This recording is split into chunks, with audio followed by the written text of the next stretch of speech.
Yeah, I had 12 people said, we want to do it. So I ended, and out of those 12, I chose 6. Because they also had to be able to respond to me in a professional way, in a quick way, and be available and be in the country, and be available for the students and be open to the students approaching their company in a way that they might not have thought about. So I didn't want somebody that was like a real controlling on their company, because it wouldn't work, or somebody that's just not really available because they're out in the field so much they won't be able to communicate to the students. So as the students start looking at these companies, they start seeing, where does the company need help? And then that's kind of what's guided their research and what they're presenting on their website as being their problem statement. I came up with the idea of Google Apps because I was working with Sherry Bemis in developing this class last spring. And I was just kind of brainstorming, and I said, well, how do I do quantitative? What should I use for like a computer program? And she said, well, you can use an Excel spreadsheet, or you can use Google Docs. And I said, oh, well, what's that? So that was when I chose Google Sites as being the open source that we're going to be choosing to use for all of this. But I don't know how to use Google Sites. And my assumption was that the students would figure it out. And so I gave them a book. I found the book. It was very inexpensive. The missing, I forget what it's called, the missing something.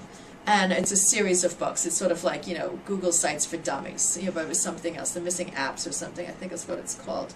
And so I gave them that book to use as a starting point. And I said, go figure it out. You guys text, you guys surf, figure it out, and let's all learn together.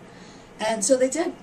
So they figured, I knew enough just to kind of show them, here's how to make up a template, here's how to put some words on it, and here's some things to do, this is how to add users, and go and figure it out. So they did, they went and figured it out, and we'd come back to class and show each other what we did, and they'd figure it out some more, come back to class, and then it got to one point where they had gotten their sites built and they needed to fine-tune them. All the information was up there, but it needed to be edited, it needed to be rearranged in how it was presented, it needed to be categorized in an easy-to-follow manner, because that was something I realized. I assumed that they knew how to design a website. I know how to design a website. I've been designing websites for 20 years. I just know how to do it. I don't know HTML, okay, but I know what they can do, and I have an e-commerce business, and I've had that for 12 years. So I know how to present data online, and I assume the students did too, and they didn't. So they had these websites that were just disasters. So I went through them, piece by piece, until page by page, and told them what needed to get done. And I gave it back to them, and they went to do it, and they couldn't do it. And they came back to me, and they said, this is just ridiculous, we're wasting all our time, can't we do something else? And I said, sure, what would you like to do? If this isn't working, let's not stay on something that's not going to work. And they said, well, we want to do, one person said, let's do PowerPoint. And I said, well, you can also do a document. That's what most people are doing for this class. And they said, and then some students thought about it. They said, we don't want to do that because they can't get off our desk. We want to share this with people. We want this site to work. We want to get this out there. We want to make this be something that people can come to and see. A paper's not going to do that. We're going to do this. So they kind of recommitted themselves to it. Students spend about 7 to 8 hours a week, working on the technology of this project. But if you figure out they're in groups of 3, because it's Google Sites, they're not working together. So and they have tasks. So one student might be just doing the programming, another student might be doing the data gathering, another student might be doing the editing. So combined, they're putting in about 7 hours a week on their website, which, makes sense for that class. Divided between 3 people, it's 2 hours a week. That's nothing. And then, of course, they're spending about another 4 hours a week on the content, researching and writing and putting things together. It's really nice because I think it gives them, examples of what can be done.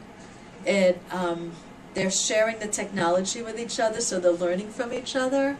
And and I think they have a lot of buy-in to it. They're very committed, and as they kind of get over these little lumps and they figure it out, then it's just like, high five, look what we've done now. And it's exciting. They're excited about it. Very clear to the companies and to the students that there is no obligation for them to provide anything of worth to the companies, and that there's no expectation that anything they're going to do has a monetary value to it.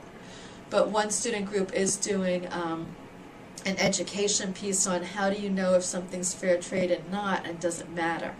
which I think actually is going to be more useful for my client than what they originally thought they wanted. I think everything the students are doing is useful for the customers, because what one group is doing for autonomy is they're doing an environmental, they have, one of the students is in an environmental class that he really likes, and he's applying that now to this project, and he's looking at the environmental impact of autonomy sneakers versus Nike. That's it. That's useful information, because then, that's another feather that autonomy can put in their hat. Not only are we not sweatshops, but look at how we decompose. Look at how we are protecting the planet. Look at how we don't have toxic chemicals in our products.